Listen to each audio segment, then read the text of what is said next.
That should be. Okay, so we are now going. Let me grab our agenda. I do not see Lee.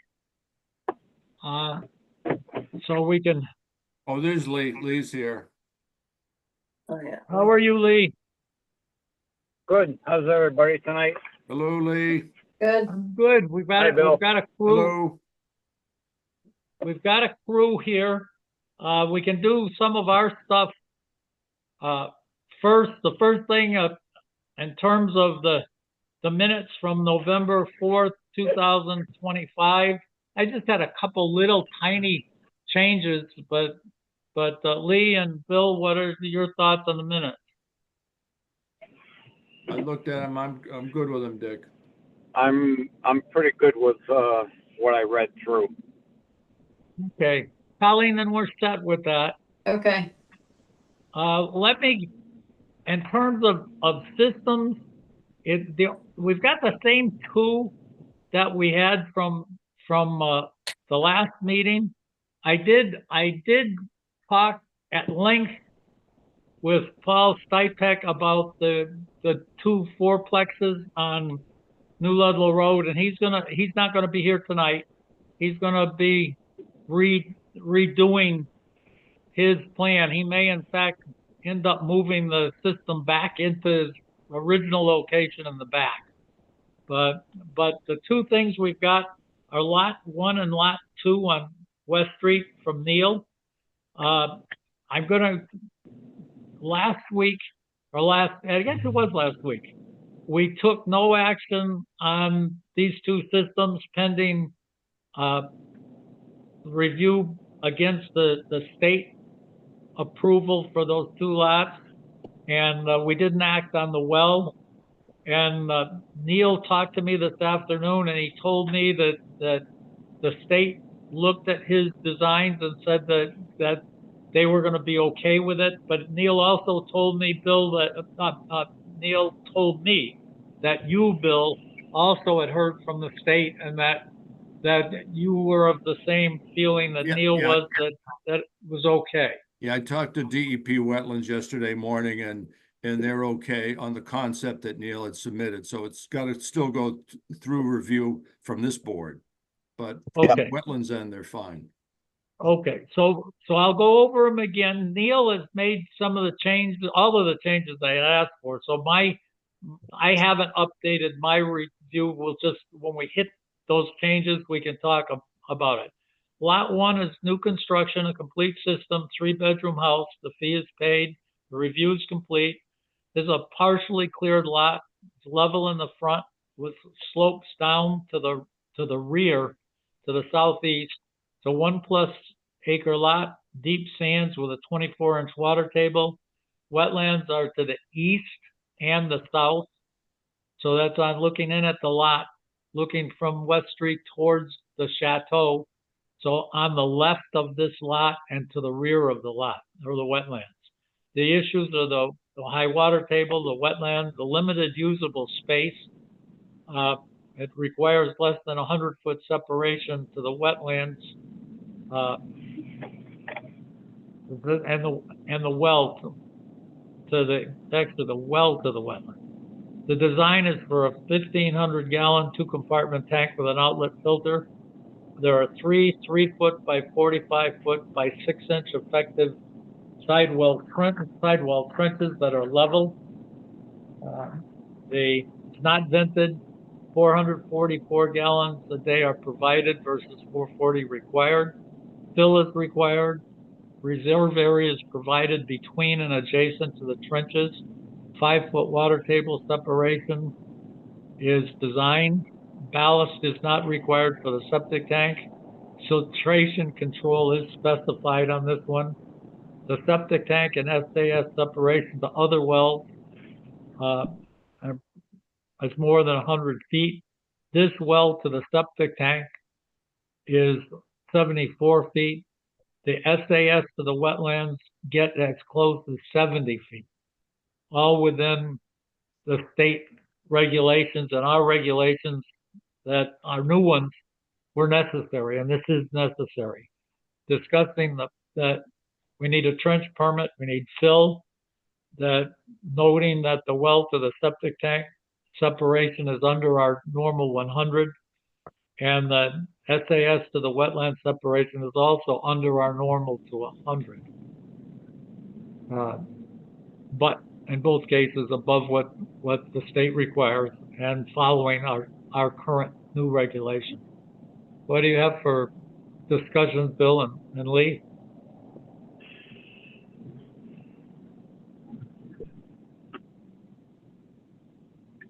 I'm good with what we've got. I realize that this has been looked at a lot by different agencies, so I'm very comfortable that we've done way more looking than usual, if that's the right term. But I think we're going to get the best we can get out of it. Bill, what's Now, your thought? when you say, Oh, Bill, go when ahead. you said about a review, does that mean that at this point in time, if there's any contact regarding well location, we need to pause still? I think what happened is, Neil, did you send the final design to DEP Wetlands? I sent it. I'm sure they haven't gotten it yet, but yes, I did send it. Okay. And as we long as should, you- we, as long go as you ahead, don't Bill. make any substantial changes to that document, I don't think you have to resend it to those folks. Yeah, they just wanted to send so because they said it would be easier for them to compare the original approved Oh, plan. yes. And Oh, so yes. he wanted a hard copy just because Yeah, that's they what want he, to do an overlay. Yes, that's fine. which is fine because I'm a little Yeah, less yeah. a little less than what they approved. So Yeah.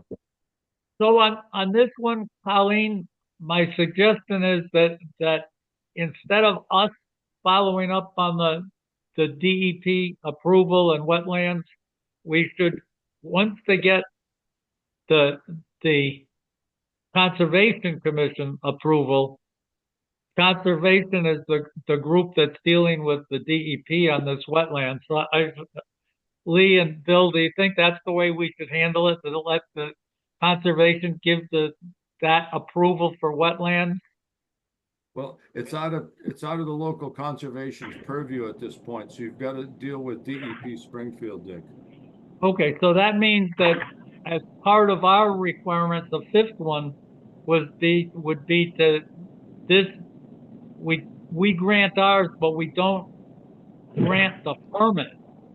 We give Right. the approval, but we don't give out the permit to Right, build it yeah, you gotta until wait. we get DEP approval. That's correct. That's the right way to do this. Correct. Okay. Okay, I got you. Okay. Very good. So that's the way we handle it. And as long as we're talking, we've got coming up that Neil is located the well on this one, and there is a well permit application for Cushing for this. So can we approve that also? Yes. I don't see why not. Okay. So that's approved, Colleen. Okay. The next one is going to be Lot 2, kind of the same. It's some of the same issues. It's just a different construction. It's new construction, complete system, 3-bedroom house. The review is complete. This is a partially cleared lot, level in the front. With this one's got, it does have a kind of a slope down to the rear, not so much gradual slope. It's an 80,000 square foot lot, deep sands, also a 24 and 26 inch water table, wetlands on the east, west, and south. This is kind of really surrounded by wetlands. This is the lot that's out in the woods, essentially. That's right. The issues with this one are water table, wetlands, limited usable area, requires less than 100-foot separation to the wetlands. And the design is for a 1,500-gallon 2-compartment tank with an outlet filter, 3 foot by 45 foot by 6 inch effective sidewall trenches, not vented. 444 gallons a day are provided versus 440 that's needed. Fill is required. The reserve area is also provided between and adjacent to the trenches. It's also a 5-foot water table separation. Ballast is not required for the septic tank. Filtration control is specified. The septic tank and the SIS separation to the wells are more than 100 feet. The SAS to the wetland is also as close as 70 feet. To discuss the trench permit, fill, well to septic. I've got, that's a mistake. I'm saying well to septic tank separation. That's not a problem. It's the SAS to the wetland separation. I do need some method to, actually to both of those, a method to identify and protect the temporary benchmark. Now, Neil was supposed to have fixed that. Well- There was an error on the trench length on the drawing that in the situation description. Neil says that's fixed. Also verify that Neil had down that the well separation Neil was going to verify the well separation to the SAS to the east of this system is more than 100 feet. He said he did do that. Yes. And correct the note that the well is not more than 100. I don't think it's more than 200 feet from the 100-year floodplain. There's a note on the drawing that Neil was going to look at that dimension. And also on this one, we should say that we would approve the design, but we won't actually give the permit until we get verification that the system complies with DEP's requirements. Lee and Bill, this is essentially the same thing, a little different in dimensions, but it's the same situation as lot 1.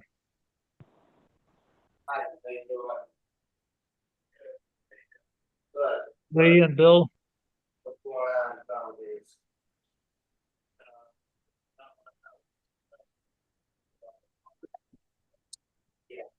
Any discussion from Bill? No. Can you hear me? Dick, I've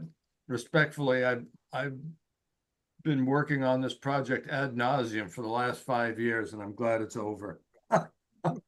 No, everything's fine. Everything's good. Lee, how about with you? I think we lost Lee. Okay. So that's approved. As I'm long as back we're at here, it. can we also approve the same thing with the well for Cushing on that one, this one?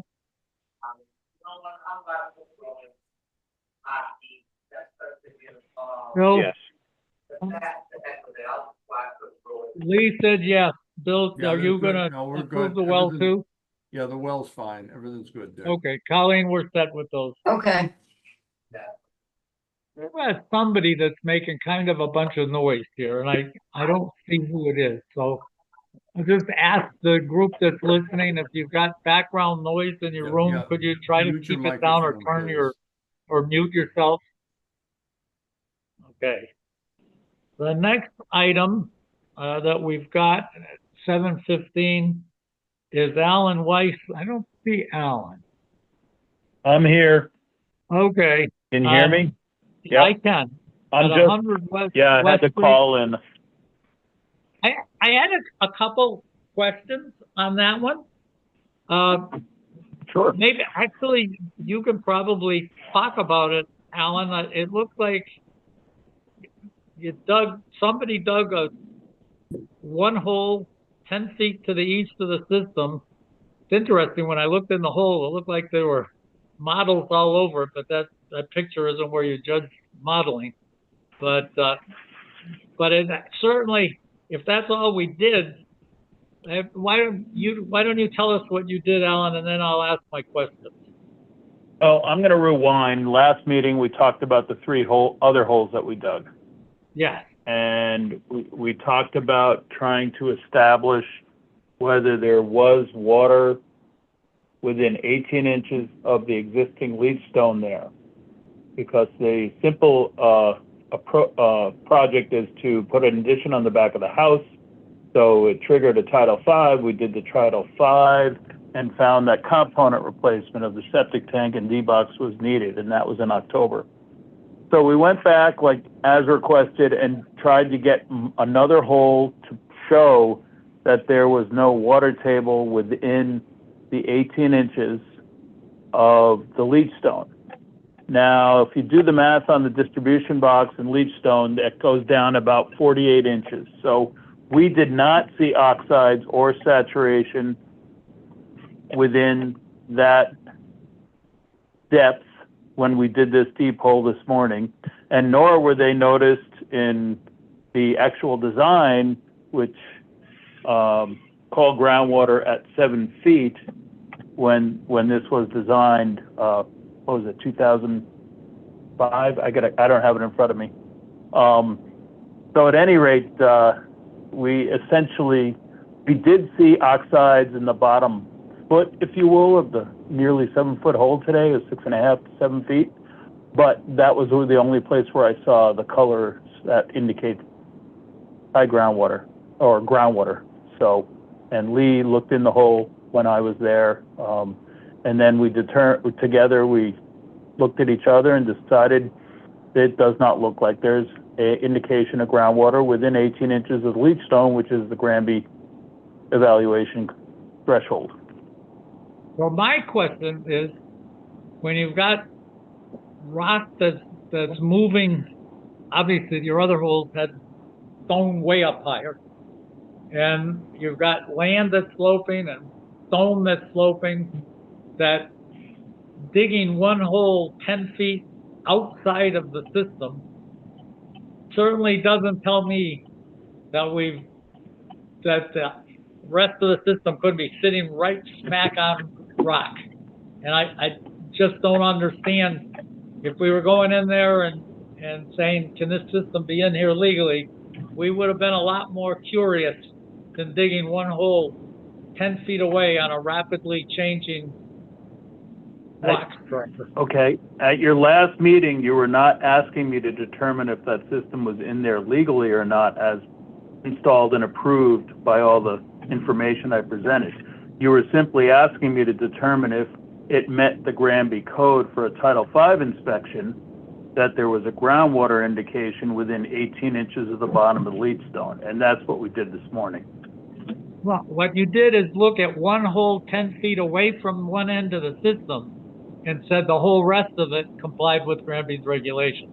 That's what you said. The That's what work you that we did, when we're on a site, we evaluate the depth to groundwater, okay? And we assume that the groundwater on a nearly level site is fairly uniform over that site. So we did the one hole, that's a and reasonable assumption. yep, Well, how and we can you did the say one that's reasonable hole. when you've got 3 other holes that said that's not at all the case? You already have data that No, the says other it's not holes the case. indicated, the other holes did not say that the groundwater was intercepted at a shallower depth.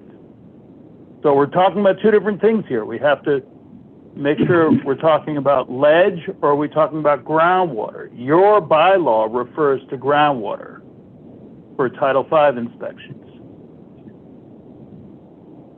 So That's what we were going back to reevaluate. If the system is sitting on ledge, and you said that you saw something that said there was water 6 inches above the ledge, then as Bill just said, it's reasonable to assume that every place that there's ledge, the water will also be 6 inches above that. I didn't say that. Bill did. No, I think I said that the groundwater would be expected to be uniform in depth below the grade surface, not relevant to the bedrock surface. You and I both know. No, I can't say what. If it's a reasonably level site and the soils are reasonably permeable between 2 locations near each other, and by near I mean maybe 10 feet, 10 or 15, 20 feet, you don't expect there to be a big variation in groundwater elevation for a level site. But Bill, we know that we've already got data that says that's not the case. Okay, And well, we're I'm just just making a saying, general statement, if if you that guys, were true. So you so guys is the site level or not level? not Level. particular level. Here's the question, is the site level and is the bedrock And- contour surface level? Those are two No, the different bedrock I contour is not level. Okay, so the bedrock elevation is probably gonna control the groundwater as well. Right. But again, the The restricted soil layer may end up being evaluation, sorry, the bedrock rather than the water table. I'm sorry. I was just going to say the soil evaluation from Walter Marquette and witnessed by Lee Lalonde in 2005 indicated that there was 84 inches of material in their deep hole and that there was no indication of groundwater, weeping, standing water, and he called the groundwater at 7 feet. I recall. And seeing that's that. what the I agree. system That's a true installation, yeah, and that's what the system installation was based on. I didn't design this system. I simply went to see if it how it conforms to the Granby Title V inspection rules. But like Dick was saying last meeting, Walter now claimed he couldn't pour water because the water table was too high. So that doesn't make any sense. So if the water table is super low, why couldn't he dig a perk hole and pour water instead of doing a sieve analysis? I'm not going to explain It's not his a fair work. question. It's not a fair question to ask Alan because he wasn't there. I realize that. And Walter's not with us, so we're just trying to do the best we can on this thing. But in this case, if Bill and Lee, if you want to just let it go, but this is certainly, in my view, after Alan, we can all try to remember last week that this got thrown into the Board of Health for reevaluation because Alan said about how high the ledge was in the other spot near this system. And now all of a sudden we say, oh, we're going to go and look in one spot and we're not going to look and see what the rest of the system is like and just say, you know what, let it go. Well, here's the question. The 7-foot hole that Walt Marquette dug years ago, where was it in respect to where the leach field was actually put on the ground? Do we know? It was toward the back wall or north side, whereas I dug on the east, the south, and the west. Now, one other thing to note is I did not see any oxide colors in the holes that were shallower last time. I did see them in this hole about a foot off the bottom. What was This the deeper matrix one. color, Al? Was it a red-brown matrix?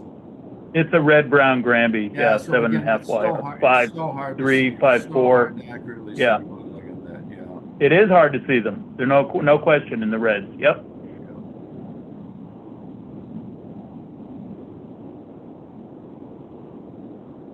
Well, let's put our thinking caps on here.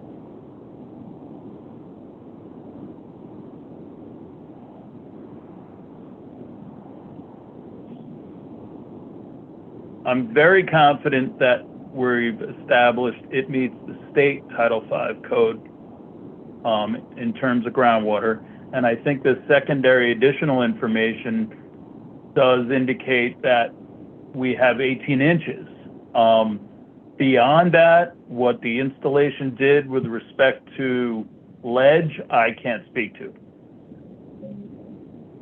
Dick, would it be reasonable, and Al, would it be reasonable for you to do some simple probing with a piece of rebar driven by a hammer in the close proximity of the leach field to see if you can drive the bottom of the bar 18 inches below the leach field? Is that a reasonable thing? Because of the stony nature, I mean, it's a good idea. If it were sand, it would be, I think, very effective. I don't expect it in this material. If it's a real bony till, it might not be possible. Yeah, no, it's bony. Okay. And it's a flat stone too. Yeah. angular stone. Yeah, so you're gonna have trouble driving, yeah, okay. Yeah. I would be happy with one hole that was dug on the southwest corner of the system. You know, so it's the opposite side of where Alan was. Is that right? We did South, that already. We did isn't that one where to you the got 3 west. feet? Yeah, we got one to the west, which was a little more than 3 feet, and then we had Yeah. 2 to the south, and those were in the 42 to 44 range. So both of those would tell you it doesn't make it. So we got 2 holes that in I'm the sorry, spot that I'm saying. I don't understand when you say it doesn't make it. I don't understand what you mean. The system's sitting on a rock. That's what it says. That at the other So end you're of the system, the part you didn't look at, it's sitting on a rock. You're not speaking to the depth to the groundwater, you're speaking to the issue of rock. We've already said that we're talking about the water is probably sitting on the rock. That's what your hole shows. Yes, at 7 feet it is, that's correct. At 7 feet it is, yes. But not in the other holes, we didn't see that indication. I wonder where the water went. I'm being sarcastic, Alan. And right I now, would say what's into the happening rock. is you're really I've- digging in right now, and I don't know what this board should be doing. It's the very reason we're doing Title V. You've got a house that's going to be expanded. It's a time when if the system isn't a good system, it's the time to fix it. And what we're going to do is we're going to pass this along, and the next guy that comes around and is unlucky enough to dig a hole where we're asking to dig a hole, and that next person ends up having a failed Title V, and they say, hey, why did that happen? And this board couldn't let this kind of thing happen. It ought to be to find out what it's really like, not to say, oh, I'm going to go and do what I need to do to make it pass, instead of saying, let's do what we need to do to find out what's really there. May I respond to that? Sure, of course you can. Okay. I just want to be clear with you, Dick. I have nothing invested in I'm just presenting data to you. Obviously, should this go to a full repair, I'm going to actually make more money. So I have nothing invested other than just presenting the data. So I don't want that to be misconstrued. So I'm just presenting the data, and you guys have to decide how it fits. I did not accuse you of that, Ellen.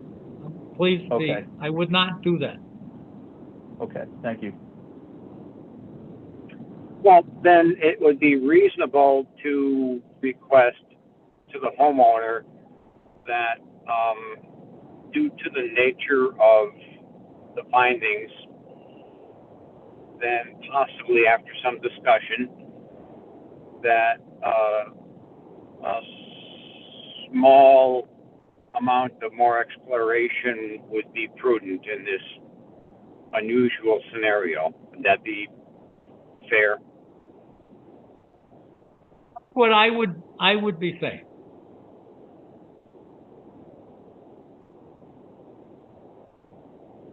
And I think it's reasonable to say that Alan did go out and you went out and said, gee, we did look in this hole and came back and say, here's what this data, and then the benefit of having the full board talk about it, saying, yeah, are we sure that what was done given the other holes, are we sure that this in fact did prove that all under the system there's the 18 inches to the water. Yeah, I understand. What do you think, Bill? I'm more concerned about the bedrock now than anything, now that I'm thinking about it. We know if it sits on the bedrock, it's not filtering anything. Yeah, because if there's clearly fractures in that rock, very likely, and the water is going right into the bedrock, right into the fractures, and hopefully it doesn't end up in somebody's well. So I think it's kind of important that we find out where the rock is under the leach field.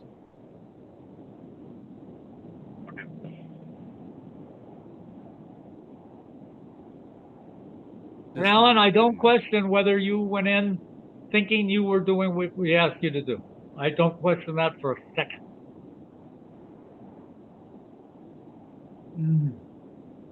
So if I could just ask that whatever you decide tonight, just please put it in writing, and I'll present it to the owner, and they can decide what they want to do next.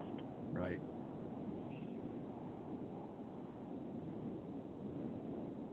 Colleen, as long as to close this out, if you can send Alan a note stating that the board did review his data, and as we review his most recent data, coupled with the previous deep hole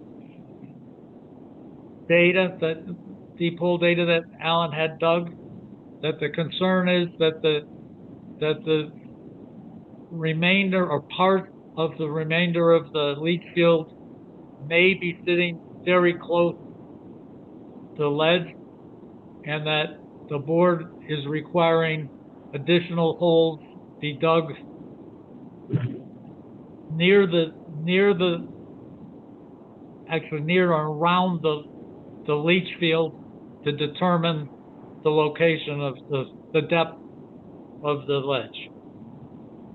The clearance between the bottom of the leach field and the ledge. That's correct.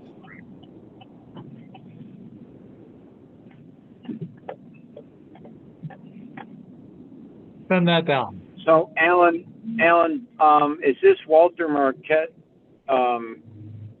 design?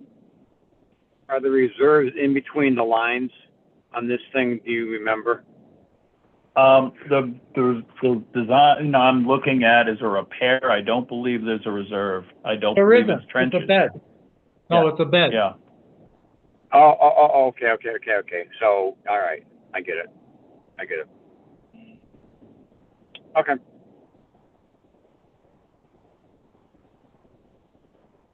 But as Bill points out, there's certainly something suspect when everybody says there's no water, but you can't pour water because there's too much water. So something the something perk, so just to establish, what the perk says is discontinued perk test due to soil dampness. Sent sample to lab for textural analysis. Now, then they did a 30-minute per inch design. I will honestly say the material that I saw above the ledge probably would perk faster than 30 minutes per inch. Yeah. But the dampness, I mean, I don't know what the weather was before June 6, No, you can't 2005. Yeah. You can't tell.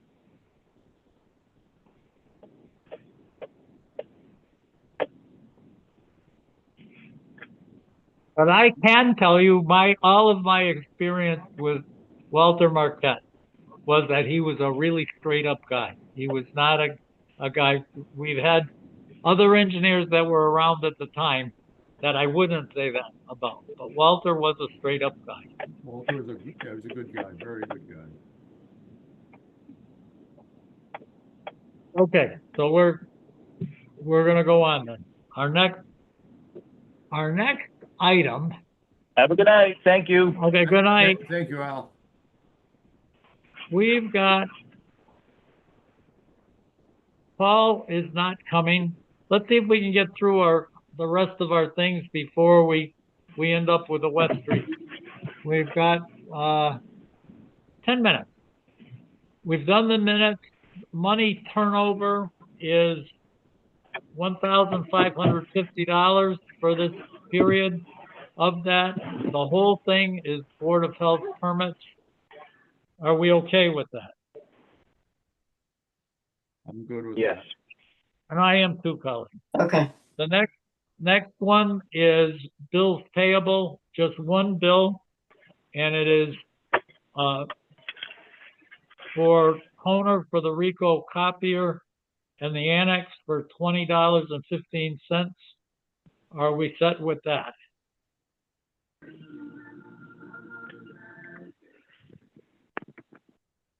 I am. Bill, Lee?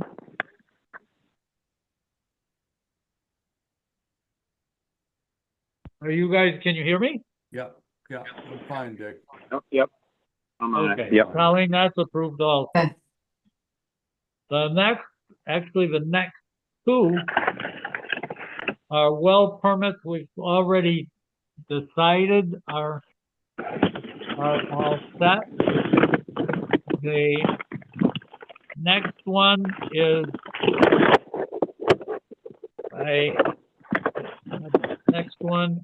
a temporary food establish, oh no, this is not temporary. This is a permit to operate a food establishment over 25 feet. It's a renewal at the Town of Granby Council on Aging. Are we set with that one? Yes. Good, Bill? I'm good. I am too, Colleen, that's okay. okay. The next one, probably Lee, you can tell us about. This is at 202 West Street. This is way up at the west end. This is Alan. It's a certificate of compliance from Josh Fugler. Alan has got dimensions with both horizontal and vertical, and as built. Are we set with that, Lee? Yes, everything was put in accordance to the plans. Josh Fugler was very attentive to the details. It came out really well. Elevations were where they should have been. Okay. Bill, are you okay with this one? Yeah, I am too. Mm-hmm. Colleen, that's approved. Okay. The Okay. next one is an application for disposal system construction permit. This is from Neil Jackson. It is a new distribution box. This is at 317 Chicopee Street. I'm guessing that's a result of a Title V, Lee? Yes, that's correct. Are we That's okay to correct. approve this one? yeah. That's Yes. good. And I am too, Colleen. Okay. The next one is the same kind of thing. This is on 4 Ridge Path. And it is by Neil Jackson. I think this one is for a septic tank. A 1,500-gallon 2-compartment tank. A replacement. Is this one okay, Lee? It must be a result of a Title V.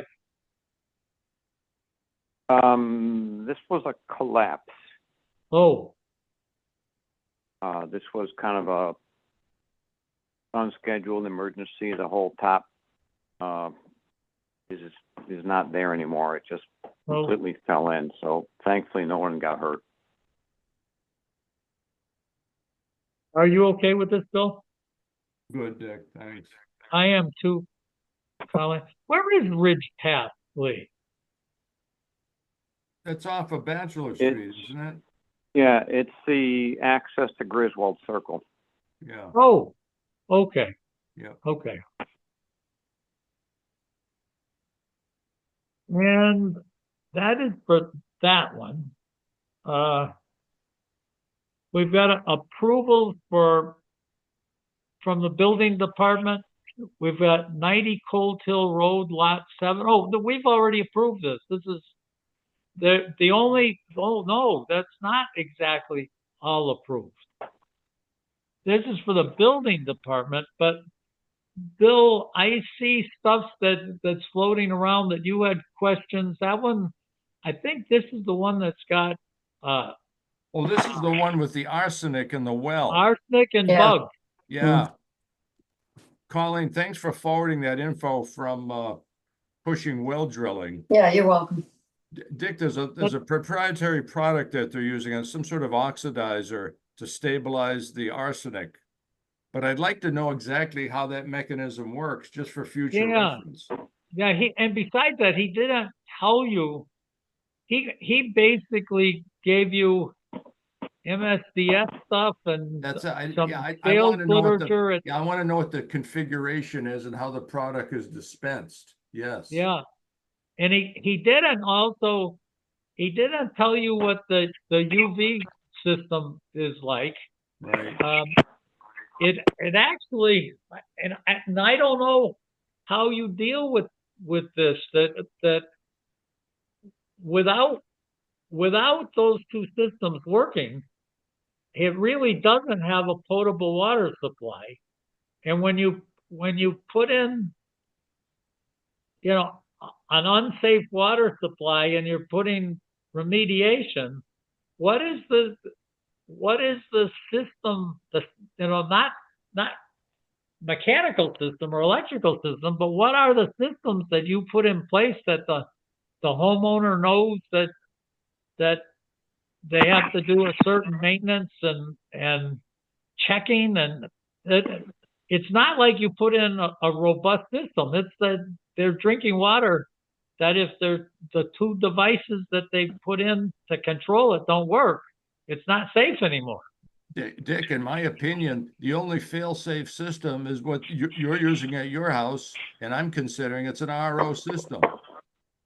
And that's what this guy said he was going to do. Well, this chemical doesn't seem to be in concert with an RO system, in my opinion. Oh, It's something different. So we gotta iron out what they're actually doing. And the other question is, are we gonna require periodic testing for at least a few rounds just to make Yeah. sure the darn thing's working? yeah. So my thought is, until we get it straightened out, we don't give the approval for the septic system. I agree. Lee, what are you thinking? Yes. No, that's absolutely, critical. That if we can't get a water source, then they need to rethink this whole project. Yeah. It's And the other actually an concern, of course, interesting. is there, that they take it serious enough to not try to Yeah, I find it to be very Um, interesting, Dick. try to shortcut the system. Not Yeah. the installer, but the owner in 3 or 4 years later, when it comes time for maintenance and so forth, that they don't tire of it and try to Yeah. undo it. So you know what I mean? Mm-hmm. Yeah. Hopefully that's not even a concern. If I were doing this, if this were my lot right now, I would be pumping that well and retesting, because it's very unusual to get bacteria problems with a properly installed deep well. Right.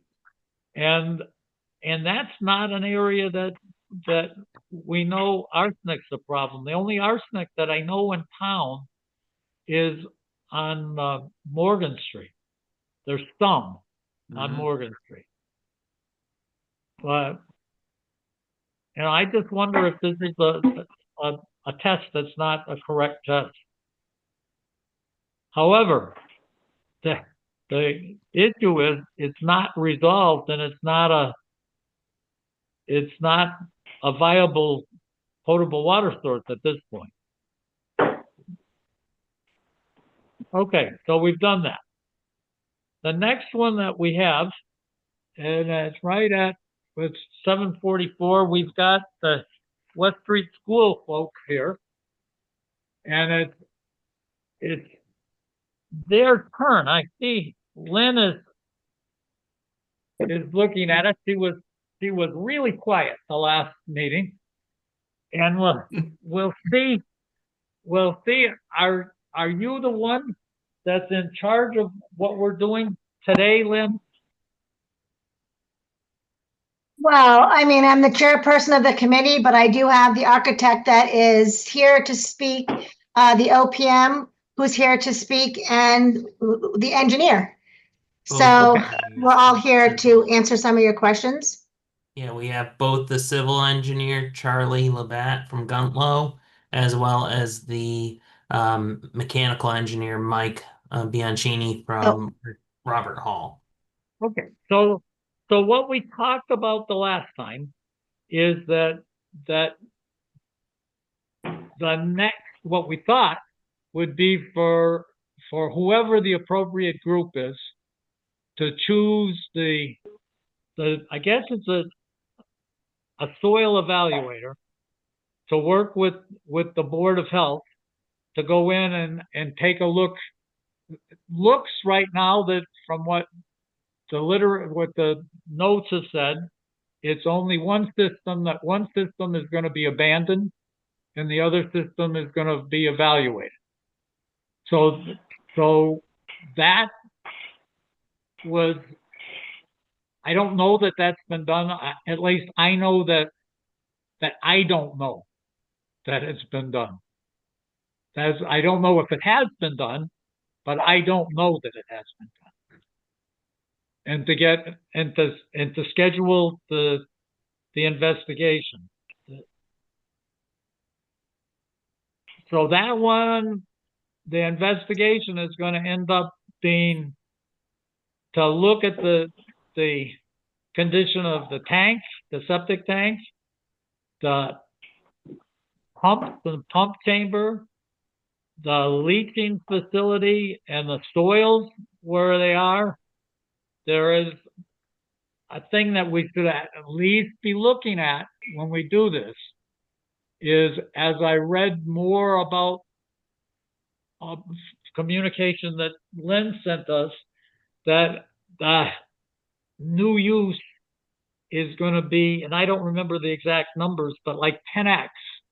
The design is like 10x the size of the intended use, which at least someone's got to talk about whether those bugs can in fact exist with that kind of usage.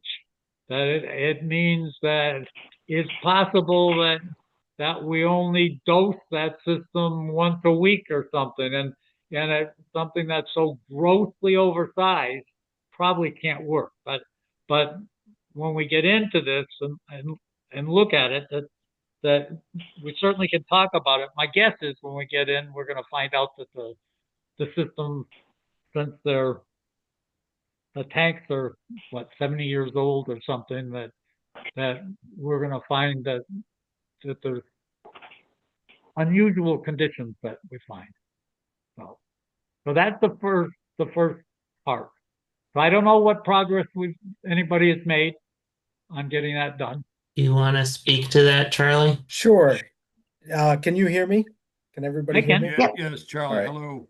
My name is Yes. Charlie Labatt from Guntlow and Associates Engineers, and we're the civil site engineers, and we inspected the system actually 1 year ago yesterday, the 12th of November on 2024.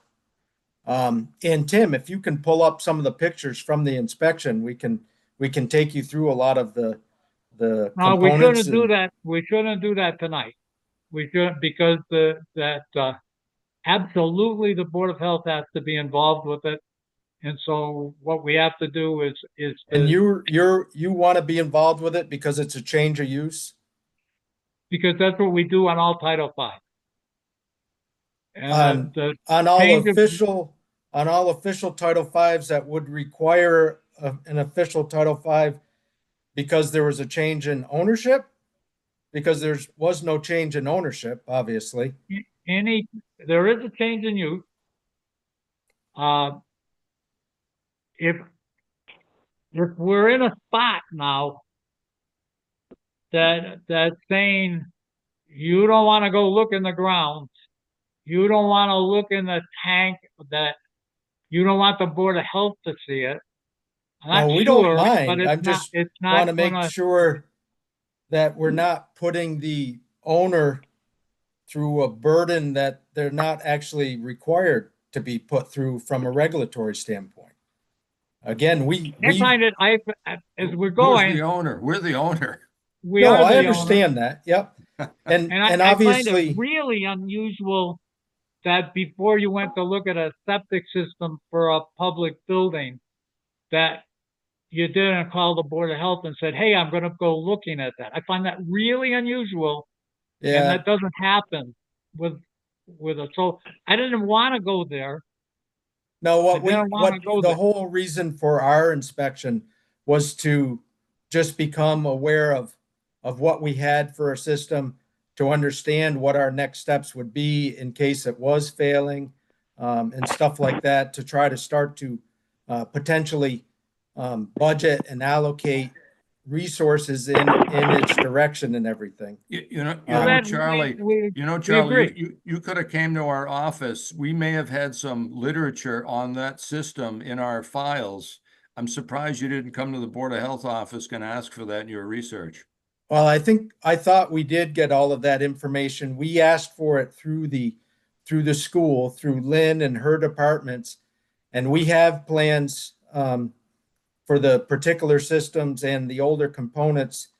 This system was constructed in 1972 when they added a pump station and built a new system further out in the woods to the north, which obviously was likely subsequent to the existing leach field, I'm presuming failing at that time, so that Right. in 1972, the one we inspected, that's when those portions, and we had plans of that.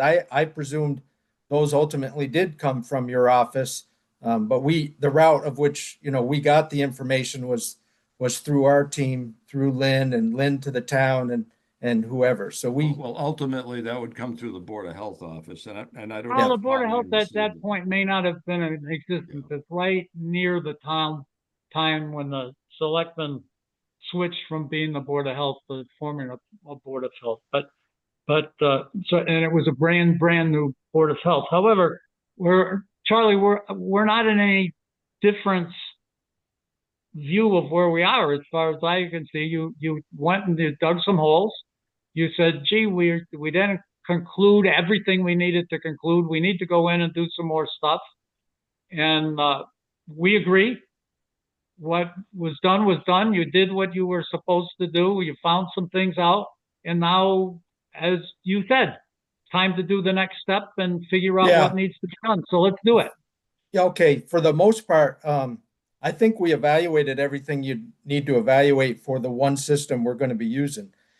Where we didn't review the system, the septic system in ground of the system that we are not intended to use. But we're not gonna get downtown here if we don't get to the spot. You already on one of your reports said that the 70-year-old septic system, or maybe older, maybe it's 80 years old septic system, wasn't evaluated for its condition because it had water in it. You in fact said it should be pumped out to see what it looked like. the I tanks. don't know why Yeah, you're digging in right now, Charlie. No, but this no, is I'm a just really trying easy to- thing to fix. I understand. I'm just trying to make you aware of actually what we have done. We did look at both of the septic tanks, and they were actually full of water to their outlet invert, which is what you would hope, so that they, showing that they don't have leaks. What we reviewed Provided they're not sitting in the water and sitting, and in fact, we've got one thing that was in exactly that condition, and there was no bottom on the tank. Right. Which And is the then reason you want to pump it out, and the reason you said that it should be pumped out. So this is crazy what we're doing right now. What we should be doing right now is saying, let's all get together, let's dig the holes we need to do, let's get them done. let's go We do a certainly fresh can review. schedule another Title V Let's inspection. I get some just wanted fresh to eyes on update the you on project. everything we did find.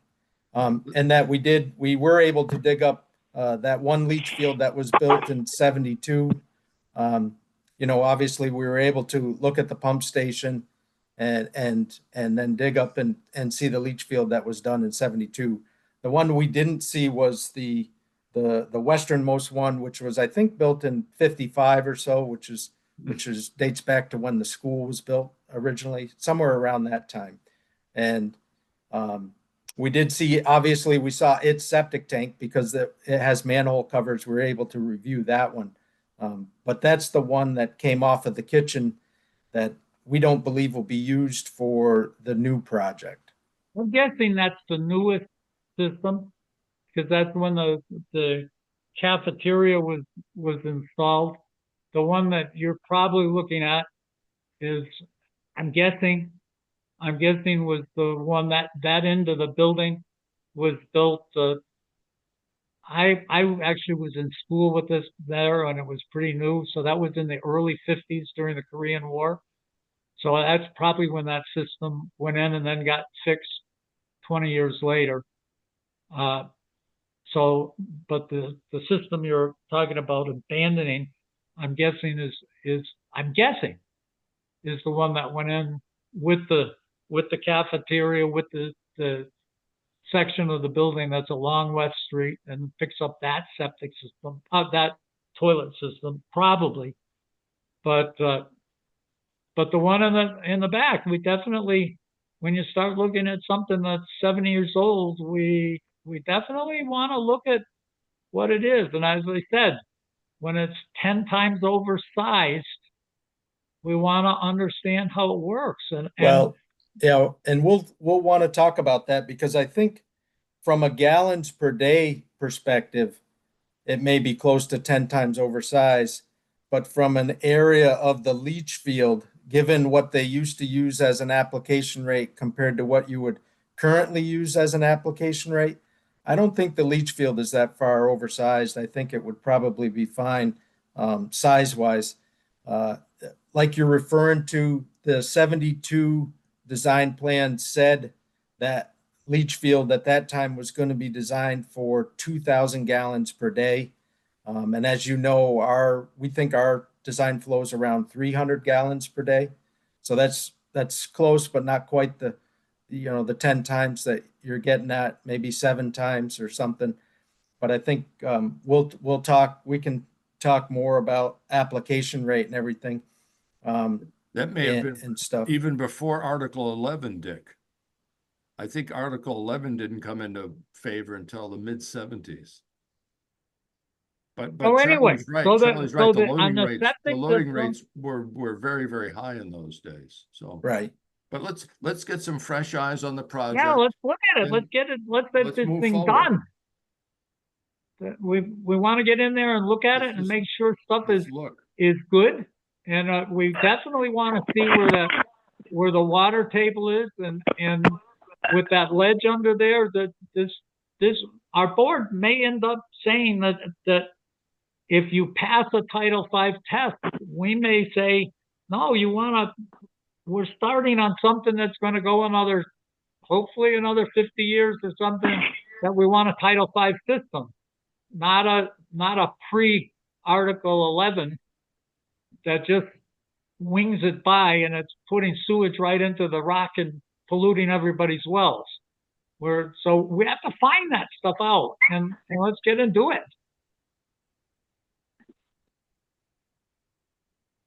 So that's how we find out, and it's exactly the reason that this board wants to look in the ground and see what's there.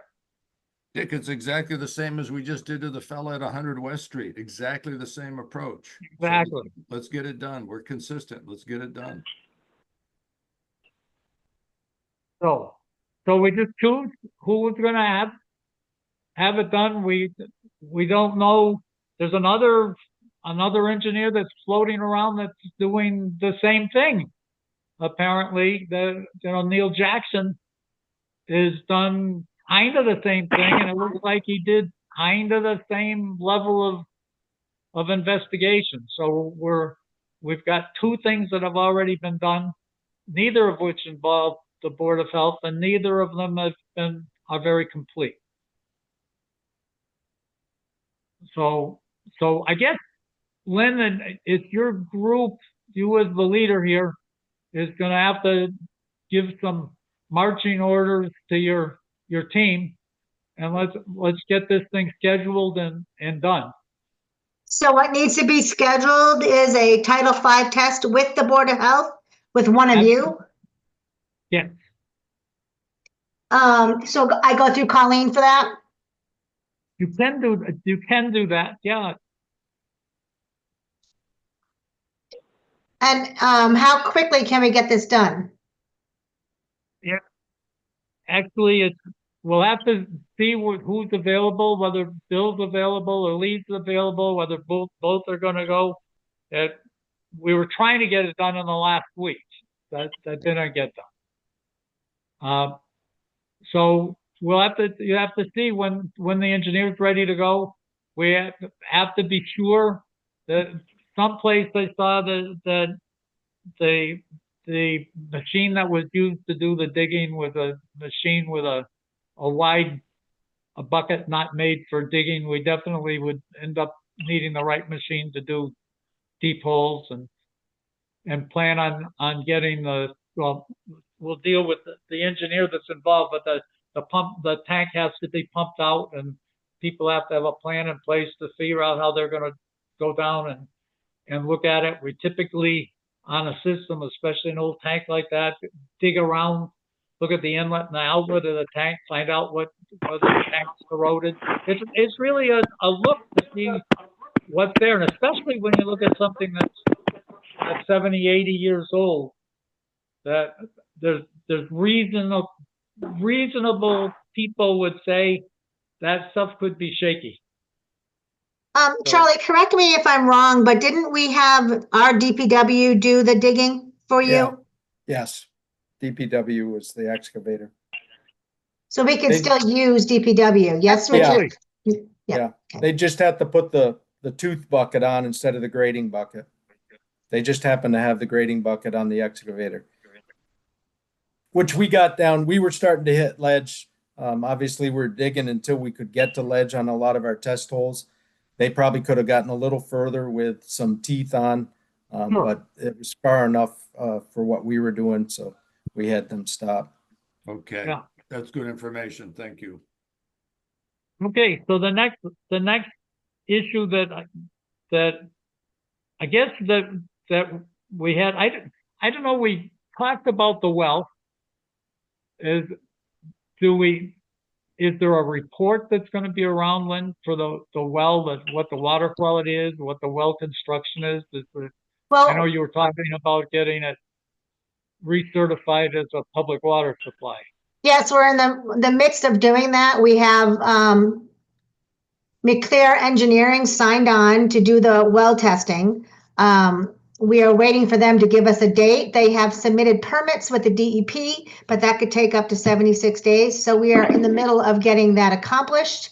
And once we find out what's going on with the well, and if we can reactivate it, we'll certainly share that information with you.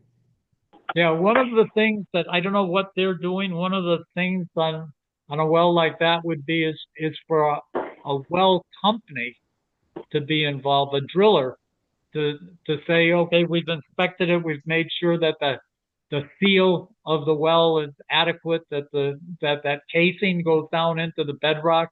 We don't know anything about that. So along with the regulatory stuff of saying, we want the well to be a public water supply, somebody really also needs to say, is the well even constructed right? We don't know that.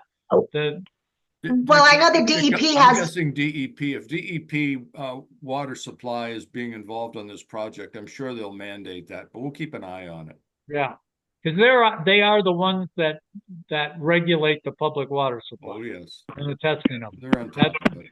We end up getting, we get reports but they're the ones that typically would go and require actually a higher level of inspection. Well, I know that everything they asked us to do, we have done so far. I believe I sent you the consent order what they are requiring us to do now to reactivate that public water supply. So, Okay, so you're working on that. yes. As I said, it's not the Board of Health that usually does that. So you're going the right route to do that. I think the other questions we had involved the ventilation. Yes, sir. Mike Bianchini. I'm with Robert Hall Engineers. I'm responsible for the HVAC design. Okay. So my questions, like, I guess, were around makeup air and air quality, air changes, and just making sure that having gone through it with the two schools and COVID, recognize that paying attention to details to that is really important. And what we found in the schools is that the engineering of the system, the engineers that did the engineering weren't skilled in actually air treatment.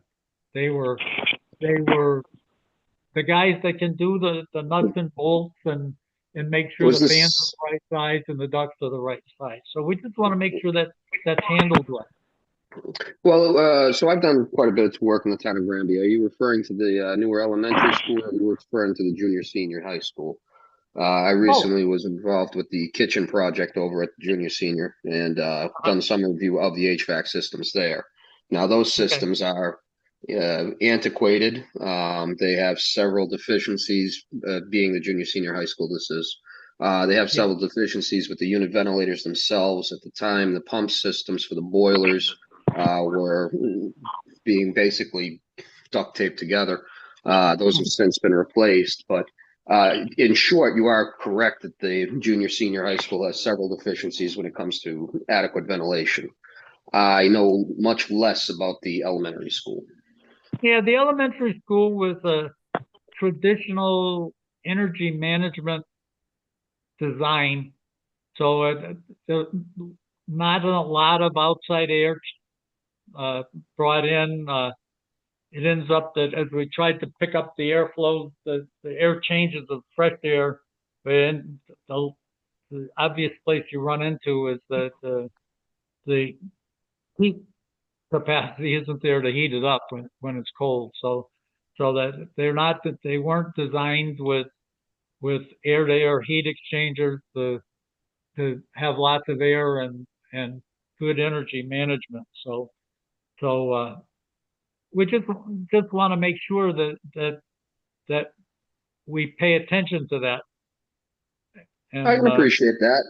The approach that we've taken is we've provided what is code compliant ventilation. We've followed the tables of the 2021 International Mechanical Code. We do have the air-to-air recovery systems that you're referring to, and we have followed the guidelines that ASHRAE has provided, which, yes, it is MERV 13. In terms of the filtration, but that is the requirement to get you to an effective air change per hour. That is also consistent with what the CDC does in terms of healthcare facilities. So one of the other types of work that we do is outpatient facilities, mental health facilities, these types of things. DPH and the CDC have guidelines surrounding those. And in terms of effective air changes per hour and adequate ventilation, their requirements are also to a MERV 13 condition. Mike, okay, I got a question for Mike. Mike, Yes, sir. tell me about bumping it up to MERV 14. What obstacles would be involved there? Well, in this case, MERV 13 with the type of system we have is the maximum we could get to. In terms of, I'm actually not aware of a MERV 13 filter, MERV 14 filter rather. I believe the next would be 17. Having said that, would be having to customize filter Actually, boxes. 14, 15s, and 16s. Yeah, there's no 17, there's a 14, 15, and 16. 16 is surgical.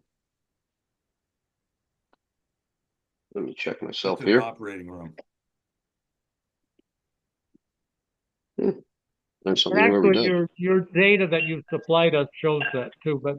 But in terms of the two things, the actual outside air changes, outside air changes. What are you looking for at the time for COVID? We were looking for six times an hour of fresh air, and the other is I didn't see any place in the systems that was talking about level of humidification that you're dealing with. The easy portion of the conversation is dehumidification. The systems that we are installing inherently dehumidify the system down between 40 and 60. Humidification. No, look, Mike, Oh, humidification. humidification? Yeah. In this case, no, we do not have any direct means of humidification now.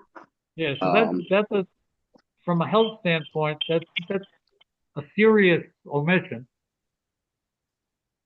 Typical design for an office building would not contain any form of direct humidification. Even under winter conditions, you're still talking about 30-35% outside with the latent gain you'd have internal to the building in an office situation. It's still going to land you at the lower threshold. 30 to 35% humidity in a 0 That's degree airframe on outside is when you bring it up to 70 degrees inside, it's about 2%. So just the 2% RH. I'd have to take my site chart out to tell you for sure what it is, but you're correct. You're at the lower thresholds. You're none is what it is. It's a static problem. It's a disease problem. It's a thing that humidification belongs in the system. So we ought to be looking and talking about why it. For instance, would you be? I know this isn't a hospital, but I'm going to guess you wouldn't even be talking about a hospital system without humidification. Likely no. That's right. Like you say, Dick, humidification, the humidity is a function of temperature, so you need the psychrometric chart to even discuss this. You're absolutely right. So you have to be careful when you throw around, if you want to talk about absolute humidification, that's fine. But when you start moving around with RHs and moving temperature around, it's not a meaningful, unless you're moving around on a site chart and you look at absolute moisture, then you can see what's going on. But you don't play it that way. So we've got that, and we still haven't talked about the code that is my reading of the code says that they're shooting for 4 air changes an hour of outside air, not equivalent filtered air, outside fresh air. And so this isn't the time, this isn't a technical time to be discussing this. It's something that belongs on our list. It doesn't get in the way of moving the project forward. It just says that it's on the list that the Board of Health is very concerned with. It is absolutely crazy to have Lynn and her team sitting here listening to us talk about RH and site charts, and it's just not the fun thing to do. Lynn can absolutely bury me in her law books. She can kill me. I cannot understand anything she's talking about. And it's not fair for us to do the same thing to her with the things that she shouldn't know anything about. So what this is I think it's just like the septic is a thing to say, let's get it on our list. Let's talk about it offline. let's see if we can, do engineer to engineer, come up with some things, find out where we're together, find out where we're apart, and then say, here's the things we have to resolve. We may not be far apart at all. I'm fine to And do it's that with you. It's just a thing that we were concerned with energy use, but it looked like Tom Quinlan is saying that he's going to grab that and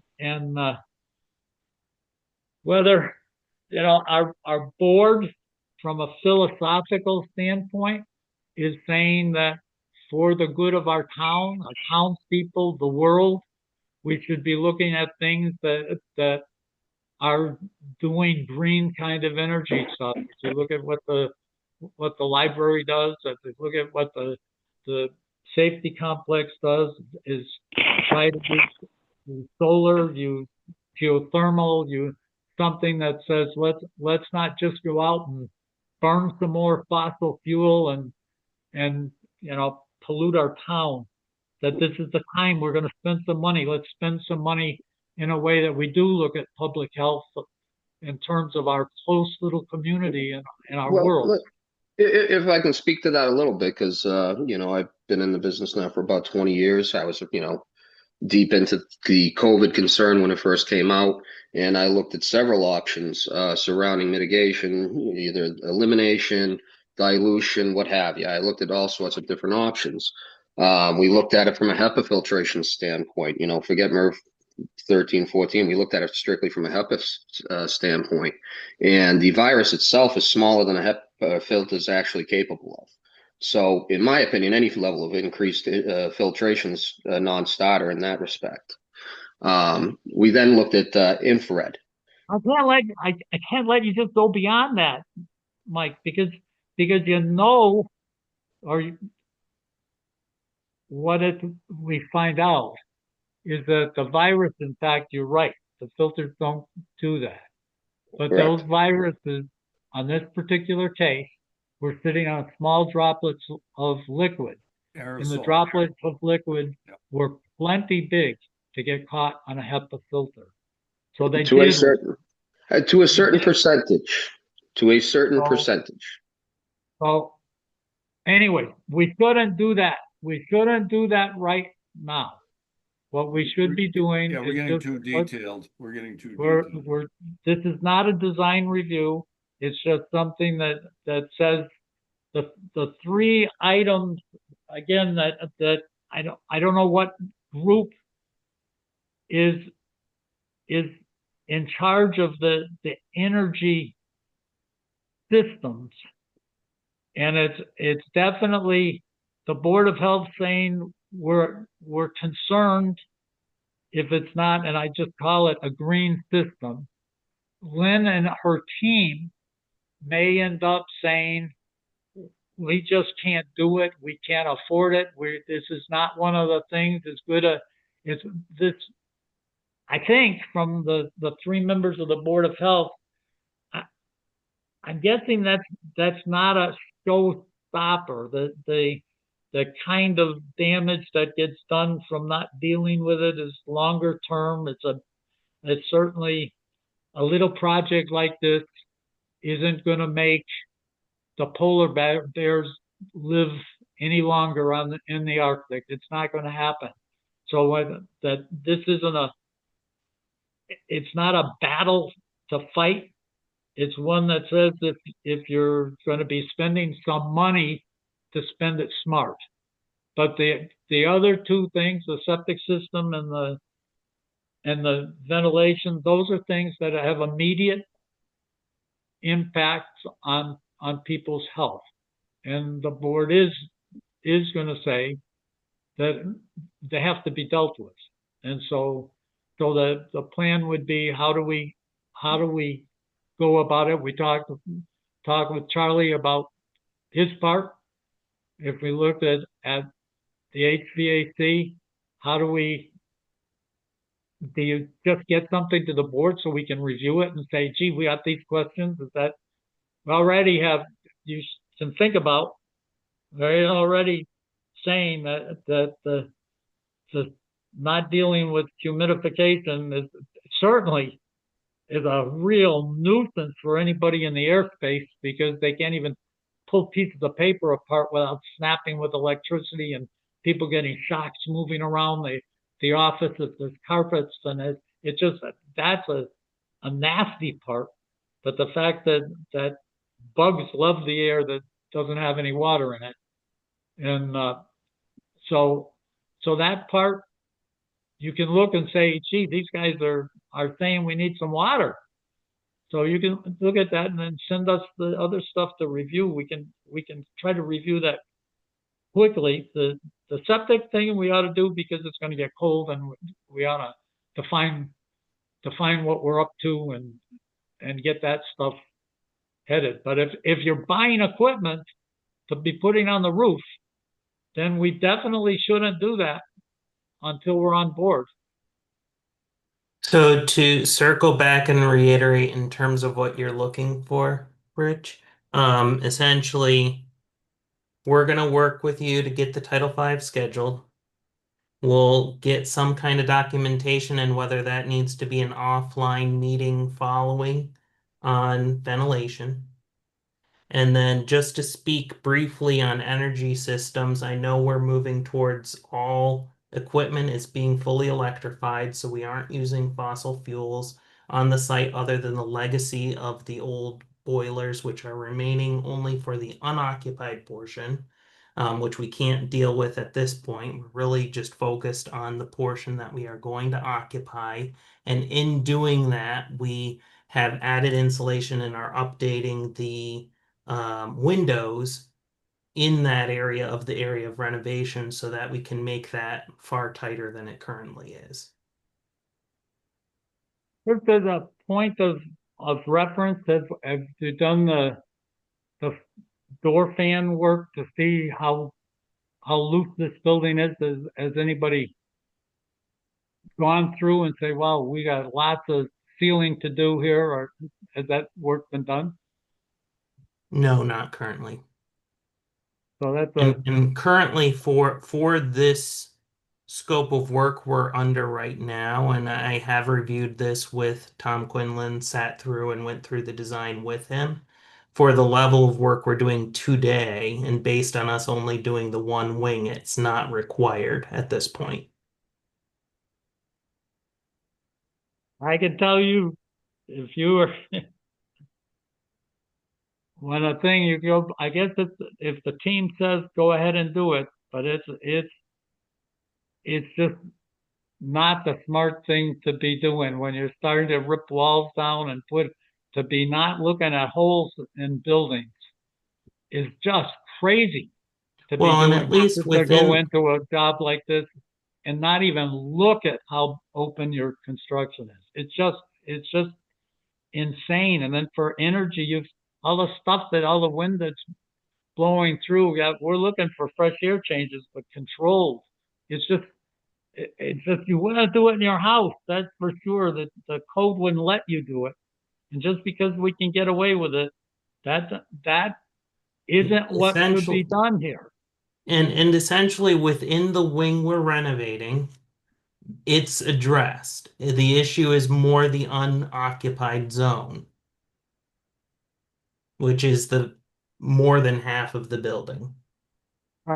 But unless I'm incorrect in what I heard you say, I thought I heard you say that you didn't do the testing to see how open the structure is in the wing that you're working on because the code didn't require you to do it. That's what I thought you said. Yes. And essentially what we are working under right now, which the code does allow, is to use prescriptive methods for the detailing we're doing for all new assemblies going in and how we're closing up the walls. This is, Lynn, from a standpoint of us, I don't know how to deal with that. That's such a offer a different perspective. We brought a comprehensive renovation project to the town, at a significantly higher price point, and it was defeated soundly. We do not have the budget, the time, or the resources to solve all of the envelope problems that exist in that building. We put that on the table. The town overwhelmingly said no and redirected our task to address only the spaces that we were renovating in the building. And we are extremely stretched with the current budget that we have to meet that objective. And I fully appreciate, support, and agree with you 100%. But unfortunately, this job does not have the budget to even investigate the rest of the building to the level that you've requested. My guess is that if you stood up in front of town meeting and said, this is what we're going to do. No, We're gonna take respectfully, this short- respectfully, Richard, we did that twice, No, I'm not saying that. I'm and we saying got that, blown up both times. but you would get blown up really badly if you got up and say, you know what? This part of the project is going to be bad, but we're doing it anyways. That people would say, don't do a bad project. That so that when you go and do something like this, that to say, gee, we're $100,000 short, or we're something, and to get someone to say it's better not to do it. If you're going to do it wrong, don't do it. But if it says you were 10% short to do it right, then to get a bunch of people to say, we just felt a teeny bit short, but we don't want to go forward. But to go and say, we're going to do this, to do something that's really awful like this, is something that if we don't have the right forces to bring this home, then let's get the right forces to bring it home. If it's a project that's going to be a lousy project, we shouldn't do the lousy project. You shouldn't. We shouldn't be in a spot. You guys shouldn't be in a spot that says, "Oh, the devil made me do it." They didn't make us do it. This is a really. I got a question. I think their intent is to isolate the unused portion of the building from the new proposed renovated part of the building. Is that not true, Neil? That's what they should be Yes. doing. That, What we're doing. but they are doing that, Bill. But Okay. the point is that they're not going to look at the spot that they're working on and saying, let's fix that one up and not let the wind blow through it. And because we can't afford to do it. And that on that section. No, Richard, that's not what I'm saying. We are working within the wing of the building that we are renovating only. What I you understand asked that, but for, or my understanding of what you requested, was that we be looking at the building in totality and addressing any issues that remain outside of the space that we're renovating. And I'm just No, trying that to is be not clear true. with the Board of Health. We do not have the resources to do that available to us. I understand that. I That's think why there's a disconnect. I think we're working on the north. Let's call it the north wing. The north wing, and what is it, 10,000 square feet, Neil? Roughly. Correct. Okay, that's what we're working on, Dick. The 10,000 square foot north wing. understand That's that. it. And I purposely rephrased what I thought Tim says, and I'm going to say it again. And so let's make sure that, and for people to say, Dick, you're wrong. What I thought I heard Tim say is that we are not going to, on the section that we are rebuilding, we are not going to do the air testing, the leakage testing, and define the amount of porosity in that building, that section of the building, because we do not have the funds to do that. And we're going to do what we have to do on the new stuff that we buy to make the new stuff meet code. But again, we're not going to quantify or control the porosity of the existing structure that we're going to rebuild. The existing structure that we're going to rebuild because we don't have the funds. That's what I thought Tim said. And Tim said yes. So essentially, and this is one of the things that we need to work through in our testing with our, in terms of, because it's not something that we have tested at this point, but certainly can be, and we can have it be part of the testing when our systems go in and as our systems go in. Because Tim, are you using the IEBC for this project? yes, Okay. IEBC What- 2021. Okay, what level renovation is this in your opinion? This is a change of use, which essentially puts it into an alteration level 3. Oh, it's okay, level 3, and you're using prescriptive rather than performance-based methods. Correct. Okay. Yeah, that's the International Existing Building Code, Dick, which allows some leniency on retrofitted projects. Understand that. That's what I'm talking about. That the time that you determine the scope of your work is not when you're putting it in. It's that you do that at the beginning of the project to determine what needs to be the scope of the work. And that's the part that we're not doing. That's the part that says, let's see how bad this structure is before we start working on it. And it could be that it's not bad. It could be that it is bad, but it's not looking at it. Says, again, when you have a 70 or 80-year-old building and not looking at it as a start is just not the way to do it. To say we can get away with this.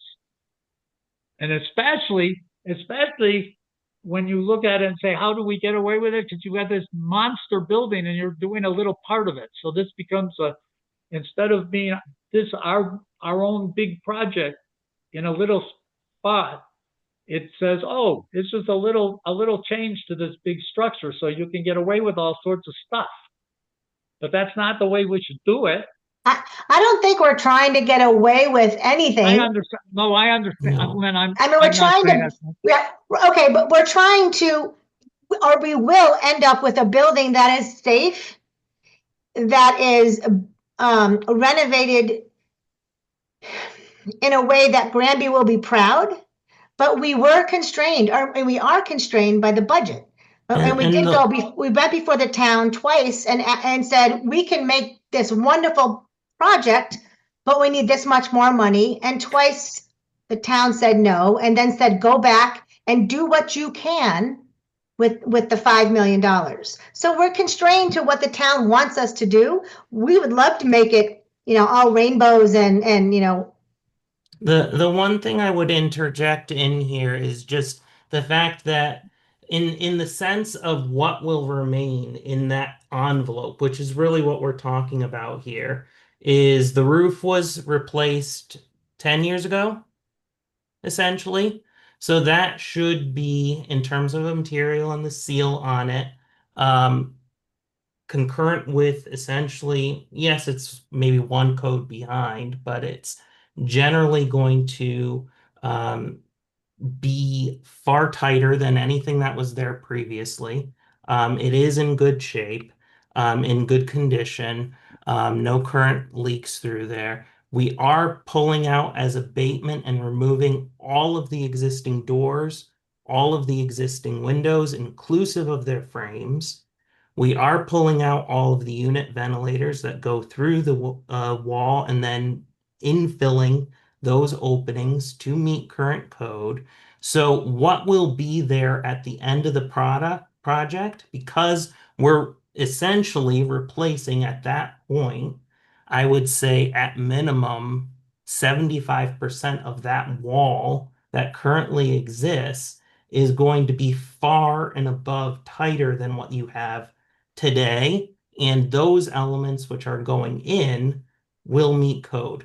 Now, to that end, the one piece that will remain is the brick surround, essentially, of those windows. And that's really To your point, Dick, that's really just where that's the weak point, if anything.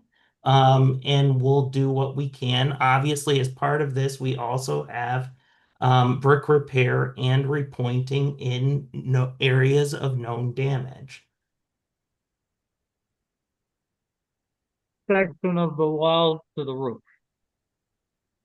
So that we are also replacing as part of this as well. We will be rebuilding the soffit as part of this work and insulating through that entire zone, which is currently not. So we are going to be creating that connection.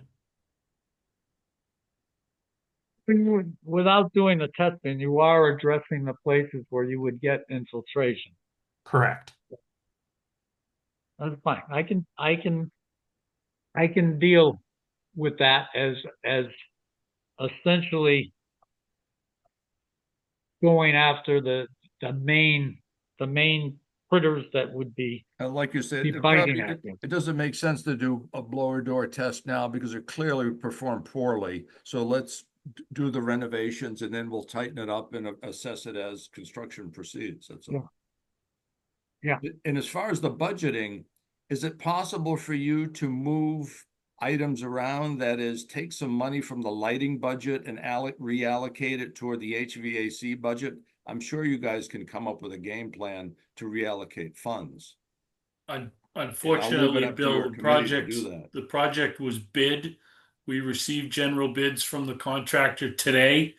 And at this point, we could make changes, but it would be through a change order process as opposed to a full pre-construction design change. Like you say, Dick, too bad we didn't have this meeting 6 months ago. Look, we have to. We should be open with each other. Are you guys have control of the budget? You have control of the spending. Are you just gonna say, we're here with the Board of Health because we have to be with the Board of Health and it doesn't matter what anybody says. We're cutting these contracts, as you just said, Neil, that you've got the bids, you're going, and what is, and it doesn't matter.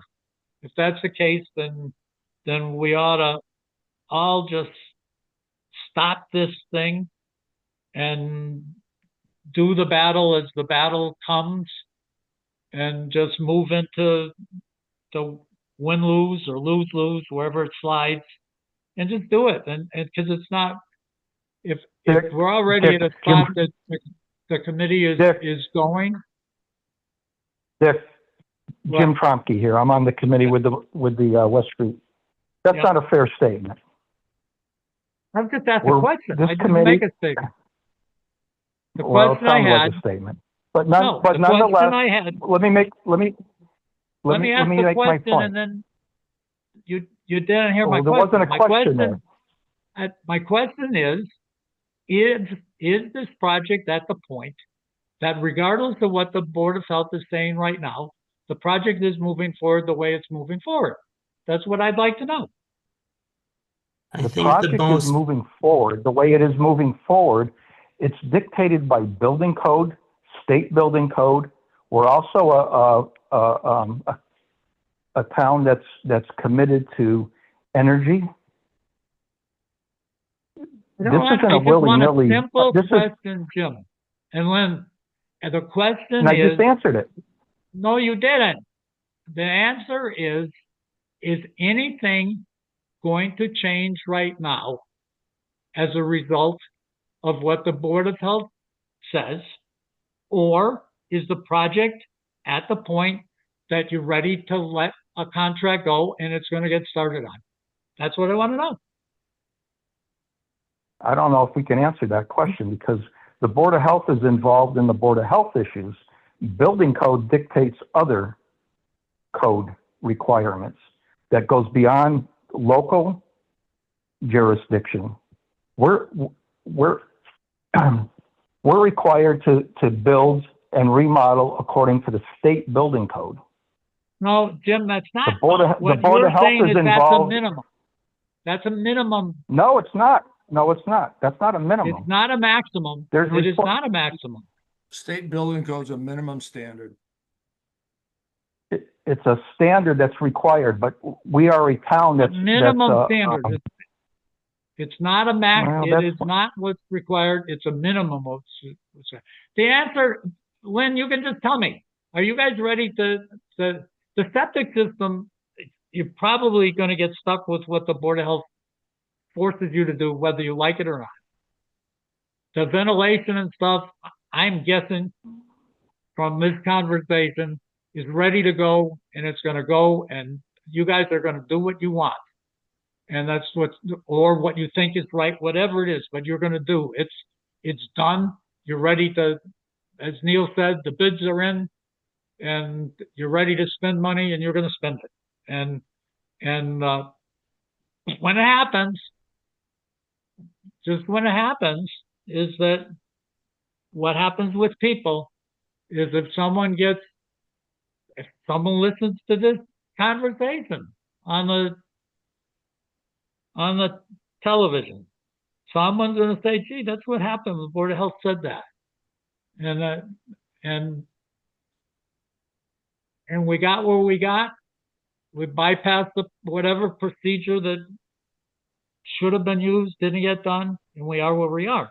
But it's a waste of everybody's time. It's a waste of my time to be reviewing stuff that's not going to get changed. And if the issue is that the septic system's going to have to meet the code, then we're going to be in a spot that you have to do it. Period. It's not going to be a thing that the Board of Health is going to be saying this is the codes, and it'll be our turn to say that's what the codes are. And we'll find out that the engineers will say, well, that's not what the code said. Well, the code actually comes out saying at the bottom of it, it says, regardless of all the testing and everything else, the Board of Health shall determine what needs to get done and get replaced. And that's what the state law says. And that's what we'll do. I mean, Dick, we did get the bids in, yes. However, we do want to work with the Board of Health to create a building that you guys would be happy with, and whatever your requirements are, we're trying to work with you. Unfortunately, this just started in the last couple weeks. So we went further than we should have gone without any Board of Health input, but we're listening now, and I'm sure that we're going to try to accommodate what we can accommodate at this point. Is that fair to say, Neil? Absolutely. To the extent that it doesn't affect budget, which is already challenged, and timing, we'll absolutely work with them. No doubt. And I'm a project, for 50 years, I managed projects. I know exactly what you're saying, and I know what it means. What it means is when the contract gets done, and you say, gee, that's not the air handling unit, that's over one of these things that the board said should have been done. And you say, gee, that can't be done. It's already purchased. We can't do that. It's going to double the price because we can't use what we have. And when you say, gee, the system wasn't designed to add humidification, and you say, oh, that's a bad thing. We already own that, and it's just been put in. Can't get changed. I understand that. I did that for a living. I understand it really, really well. My guess is probably as well as anybody here. So I know where we are. But the point is that the only way, you got two ways to do this, is to say, we're going to stop and we're going to try to make this right, or we're going forward and we're going to deal with this. With the septic system is where the Board of Health is going to get involved, because there's no way you're going to avoid that. And whatever happens, happens. And if it means a building can't get used, it means it can't get used if you can't afford it. But that's what is going to be the bottom line. Well, And Dick, so, that's not our committee's choice. That would be the select board's choice, because we are an arm of the select board. So I can bring them this conversation, but they're ultimately the ones that are going to tell us to go ahead, because we're under time constraints and budget constraints. As far as I'm concerned, I want to work with the Board of Health, but I can't say yes or no That's not my decision. That would be a decision of the select board. I understand. I'm just saying that we shouldn't put your engineers through this and spend money on this. We shouldn't spend the Board of Health time on this. It should be something that says whatever the group that you're dealing with that's saying, setting direction, let them set the direction. But I'm just saying that I'm just saying I'm doing most of the talking right now, which is not the right thing to do from the board standpoint. It's the three of us. But I know the three of us enough to be saying we're not going to let a system go in, a septic system go in, that is going to hurt the townspeople. And it won't be the people that live in the building. It'll be the rest of the townspeople. And we're not going to let that happen. So just know that. I don't think anybody's asking for that. But again, that's what we're saying from the Board of Health, the minimum that the Board of Health can do. We can give our opinions and be strong about saying we think this is not going to be safe for the people in the town and the people that work there. But we all know that what happens with win-lose. When we go into that, win-lose only exists for a very short time. It finally always goes to lose-lose. So the time will be when something goes wrong and somebody gets sick and someone says, the board said, don't do this. It's a really bad move. We shouldn't move forward here. There's been a mistake that's been made. And rather than accept the mistake and stop, we're going forward to say, well, we don't have the money, or we chose to spend the money this way. As Bill says, we chose to buy lights instead of buying ventilation or whatever. And you say, well, we didn't have time. We skipped this step, but we didn't have time to do the right thing. So we did the wrong thing. If I can interject, Dick, just to circle back to where we were before. We want to work with you. We want to do everything we can to integrate what we can and as much as we can. So to go back to where we were in terms of kind of what our next steps are, we're going to reach out. We're going to work on scheduling Title V with you. And we're also going to send you data on the ventilation. And we can set up a subsequent sidebar on that as needed to review that and see what we can do. When is the contract being let for the ventilation system? Nothing has been awarded yet. I didn't ask that. I said, when is it going to be? What's the question specifically? When will the ventilation system contract be let? You mean in terms of the documentation or the town had, Richard, I'll try to answer your question. The town, I believe, has 90 days to evaluate the bids and make an award. Okay, so that 90 days from, you said it just came in. So today. Yeah, 90 days from today. Bids were received today at 2 o'clock. Okay, so that was the answer to my question. Yeah, sorry, I didn't understand your question. No, that's okay.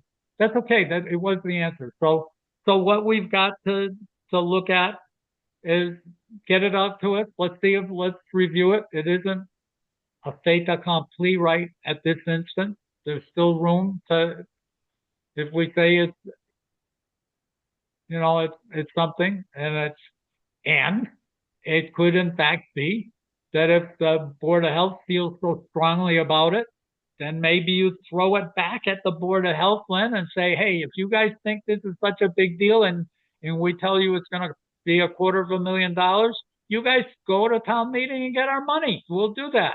That would be a fair thing for you to do if that's what it comes out. So it is worthwhile. It is worthwhile to move forward with both of these projects. The septic system, we have to move forward. That has to be agreed. Done. But this one, then it is worthwhile for you to get us the ventilation system information and let us review it and see if we think, gee, we feel strongly it should be. Maybe we don't. Maybe we say, you know, that's great. Let's keep going. No need. So, and now we've got, obviously it's not the whole 90 days to do something about it. This is a better, if we've got concerns, that we better have something moving pretty fast in 30 days. So it's not 90 days for sure. Richard, I'd like to wrap it up in 7 days if we can. I know. Well, I'm I'm sure going to you be feel sitting the on the same beach in way. 7 days. So anyway, then we've moved forward, and Lee and Bill, what are we thinking?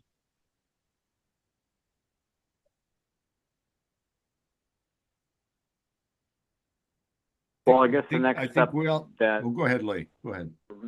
no, the very next step is to see how quickly we can get the Title V done, and I'm guessing Bill and I will be on site for that, and that can happen as quick as the town can get it together.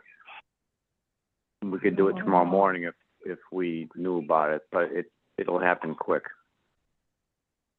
And then Let's be careful. we'll I won't be here, Lee, but be really, really careful if you Yep. do that, because you are going to be right on the edge of an open meeting law violation with the two of you there. When you start looking in the hole, you have to be Yep. really careful coming We to can't decisions discuss. Yeah, while we you're can't there, discuss. We because can just you'll. observe. We can observe and Yep, not that's discuss. all you can do. That's You right. can't even, it's, you know, if you have something that you want to talk about, then you really ought to, you know, one of you leave and let the other guy talk about what's going on and what you see, what you think.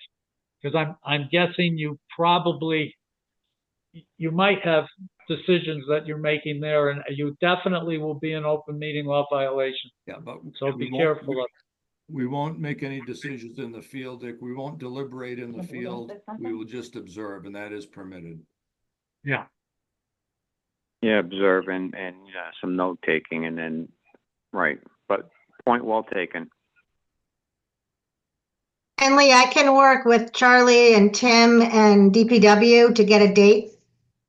I imagine sometime next week. Sure. Just please no Monday. All right. My email should be working, and I actually can spend a little time while I'm reviewing the HVAC. I can do that. That I won't guarantee how much I'm going to do it, but I will do it.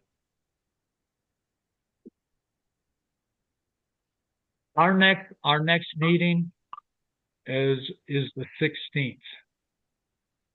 Well, listen, I think we've all agreed to work together on this, and I trust we will, and I trust we'll get this done. And again, Lee and myself and Dick were always available to communicate with. And let's work together and do the best we can with what we have. That's all. All right. A word of caution for us as a board and how we're going to manage this thing. We will have used up the 30 days. Our next meeting will have used up 30 of those 90 days. So we have to be really careful. You know, it's possible that when I get back, maybe we're going to have to call another meeting before the 16th. Mm-hmm. So we can talk about this, or else have individual, you know, talk back to Tim or whatever, and do talking without having decision making from the board. But at least kind of move it forward, but we need to manage that Yeah, time. but one thing I do recommend is that the design folks, all the engineers and architects on board, please share everything you can with us as soon as you can. Go through Colleen, she can distribute it to the board members. At least that way we'll have we'll be up to date as to the latest issues, okay? Okay, everybody, Okay. thank you. We will Yep. get through. Okay, folks. Appreciate you guys coming up here tonight and talking to us.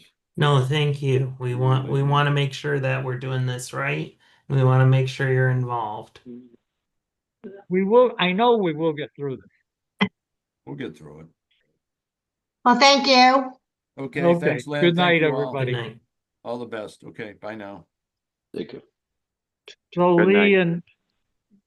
and Bill and Colleen, what else Colleen, you're the one that usually keeps us on track. What have we not done tonight? No, I think we've done, well, we've Yeah, done probably. everything on our agenda, so. It's not even 9 o'clock, Dick, so it worked out pretty well time-wise. Yeah. I agree. Yeah. I'm exhausted. Okay. Yeah, I just did it. Yeah, it's gonna be, I think it's gonna be hard to impact this. And I don't know how we're gonna do it. We could end up having to try to go to town meeting. But still, someone needs to, as you said, Bill, if you've got an overall budget, before you go and ask for more money, you have to at least have gone through and say, well, can you reduce the one expense in terms of another? The answer can't be, oh, or shouldn't be. We've got to went out for quotes, and now everything's got to change, so we can't change anything.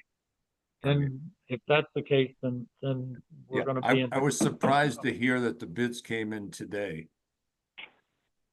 Of all days, today.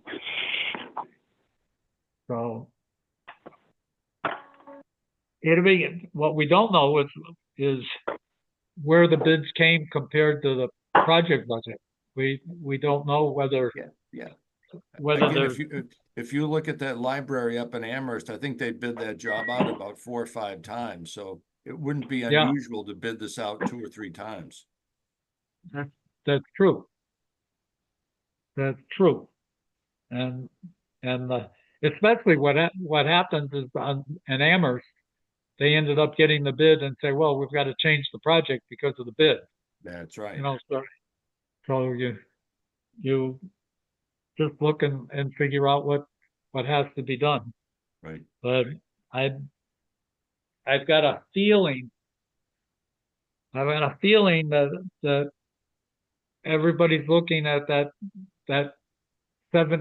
only part of the system is, the septic system is 70 years old. Some of it is 90 years old. And to think that they've got a septic tank in the ground there that's a structurally sound 90-year-old concrete box it probably wasn't structurally sound when they put it in. You know, the thing that's going to be, Lee, when we go out there and look at that, we got to check that to see if that's an art cement tank. That may be an art cement tank. Well, that's what I think. I'm thinking that wasn't a cast in place tank, that it was pieces laid together, and it's probably sitting on rock. So part of, when he says, oh, the water level's up in the right place of the tank, it's probably because the water level in that little basin that it is probably up to the top of the tank. So the reason it's not leaking out is because it's sitting in the water. Right. Yeah, so hopefully not, but that's very possible. Well, the reason they didn't put the new leach field, there was a leach field there, and the reason even in 72 that they didn't put the leach field back in the same spot it is because the soil was no good. And what Franny DeWitt told me, it was sitting on rock. Okay. And so and then looking up, if you look at the little drawing that they've shown for the leach field, I'm guessing the leach field is on rock, and that and this isn't a thing of, gee, does it clear by 18 inches? And the fact that they claimed that the D box is 1,000-gallon tank. You say, who did that? And they've got radial spokes coming out for the lines. I'm guessing they are lines, but I'm guessing it's a bed. Dick, is there a full basement in that building, or just a frost wall? As I recall, there's a crawl space under part of it, and that the place that's got the basement is where the boilers are. As I recall, you would walk down, you'd go past what's now the cafeteria, and then you hit what used to be the entrance. The principal's office is kind of in the middle there. It's at the beginning of that spur that goes to the north. And that little corner is I think that's all a slab in there, or at most a crawl space, but I think it's a slab. But as you go down go to the north, on the west side, it drops down, and that's the boiler, like halfway down there on that left side, and that's dropped down. But then if you come back out to the main entrance where the principal's office, and you head to the east, on that side I think the first room was a little library, and then there was the nurses room was the next one, and that kind of backed into the back of the principal's office. And then there was a teacher's room there, and then you went through some doors, and you were in the oldest part. And the oldest part went down. At that point, there were stairs that go down and stairs that go up. So that 1970 1950 edition was at like a halfway spot between the original old school main floor and the kind of the basement of the old school. Now, when was was it originally built in the 30s or 40s?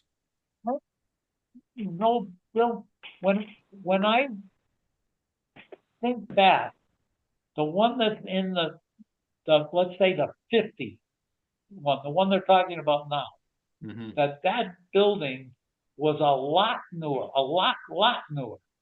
than the old school. So if you were to make me guess right now, I would guess that the original building was 1920s. Oh, wow. That's what I would guess. Wow. But I can't guess. I think so. I think you've got basically like 20s and 50, so maybe 30. So maybe they're 20 years apart. Maybe it's a third 1930, 1950, and 1970. Wow. Maybe those are the Okay. the ages. Okay. Anyway, Lee, let me know what you guys want me to do. I'd be happy to help. Okay. No, I think you need appreciate to- that. I just have You to need a lot wait of digging for out. Yeah, it may be maybe they'll start digging the afternoon before or something. Who knows? I would wonder whether what conditions the pumps are even in. But you'll see. I guess your first thing is to figure out, what condition everything's in, especially the tank, and then what kind of land you've got for the leaching. Is there a plumbing Yes, plan yeah. done is there an existing plumbing plan? I don't think so. I don't know. I haven't seen it. Somebody must have. Hey, I'm wondering, the- Dick, if they let out a contract for bidding, there must be a design set. Did you get the design set? I haven't seen anything. That's crazy. We didn't even get the design set. I haven't seen it. I don't, who knows that, you know, if they just assume that the plumbing's, I don't know what the plumbing's like on that place. There are, as I recall, hard for me to remember. I think there were two sets of toilets. I think there was a set of toilets by the principal's office, and then there was another set of toilets way at the northeast end of that wing. I think there was another set of toilets. But I don't know that. I can't, it's a long time ago. A long time ago. But I can see what they're trying to do on a fixed budget, but they're just gonna have to reallocate some monies, and I bet you they can do that. If Yeah. they're clever, they know how to reallocate monies.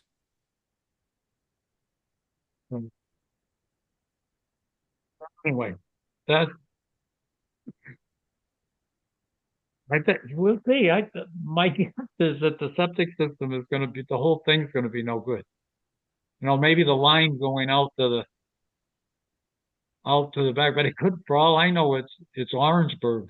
Well, Or- that's right. or trans- It's either gonna be transite or Orangeburg or budded clay tiles or something really Yeah, old. if it's transite, if you look at what the condos did up by the notch, that transite ended up being, all of the transite was no good. Everything above the water level, any place, was the transite ended up puffing up to about 3 times the thickness of the original transite. Oh. So you Okay, could end up with, if this is transite pipe going out to the leach field, even that could be no good. Yeah. And the 70s is probably Yeah, probably what transite it was is. used to carry water. I think if it has water in it all the time, it's okay. Yeah, what this was, the spot that went bad was where you could see the bottom where the water flowed on the bottom of the pipe. It was nice original transite, then everything up above it where the gases hit it was all no good. I see, okay. So, Okay. okay, so if we're done, then Okay, folks, okay, thank you. okay. Have Okay. a good night. Have a All right. great Everyone, trip if I don't thanks. talk to Thank you. you. Have a good Okay, vacation. Thank you. bye. Thank Okay, you. good night. Bye. Good night. Thank you.